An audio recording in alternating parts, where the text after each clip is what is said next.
August 21న Nani థియేటర్స్లోకి తిరిగొస్తున్నట్లు చెప్పాడు. అదే రోజు పారడైజ్ రిలీజ్ అవుతుంది. అయితే నాని నటిస్తున్న పూర్తి స్థాయి పాన్ ఇండియా చిత్రానికి ఒక గండం ఉంది. అది మామూలు గండం కాదు. మరి నాని దాన్ని ఎలా దాటుతాడు అనేది మరి కొద్ది రోజులు ఆగితే తెలుస్తుంది. నేచురల్ స్టార్ నానికి టాలీవుడ్ మార్కెట్ అంది వచ్చినట్లు పాన్ ఇండియా మార్కెట్ అంది రావడం లేదు. దీంతో చాలా కాలంగా తాను నటిస్తున్న మూవీస్ ని పాన్ ఇండియా ప్రాజెక్ట్ గా రిలీజ్ చేస్తున్నాడు. కానీ హిట్ కలిసి రావడం లేదు. ఇలాంటి సమయంలోనే దసరా దర్శకుడు శ్రీకాంత్ ఓడెలా తీసుకొచ్చిన పారడైజ్ చిత్రం తనకు పర్ఫెక్ట్ పాన్ ఇండియా మూవీ అవుతుందని, తనను పాన్ ఇండియా హీరోను చేస్తుందని నమ్ముతున్నాడు నేచురల్. ఇందుకోసమే ఈ సినిమా బడ్జెట్ 200 కోట్లు దాటినా కూల్ గా ఉంటున్నాడు. కొద్ది గంటల క్రితమే నాని నటిస్తోన్న Paradise movie release date reveal అయింది. ఆగస్టు 21న ఈ చిత్రం విడుదల కానుందని నాని కన్ఫర్మ్ చేశాడు.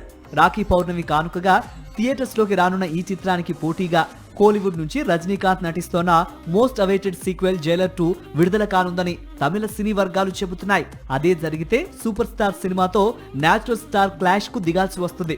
రజనీ చిత్రం తెలుగులోనూ పారడైజ్ కలెక్షన్స్ కు దెబ్బ కొట్టే అవకాశాలున్నాయి. సాక్షి టీవీ ప్రసారాలను నిలిపివేయడం చట్టరీత్యా నేరం. సాక్షి టీవీ ప్రసారాల కోసం మీ స్థానిక కేబుల్ ఆపరేటర్ని వెంటనే సంప్రదించండి. డిటిహెచ్లో, ఇంటర్నెట్లో కూడా సాక్షి టీవీ ప్రసారాలను వీక్షించవచ్చు.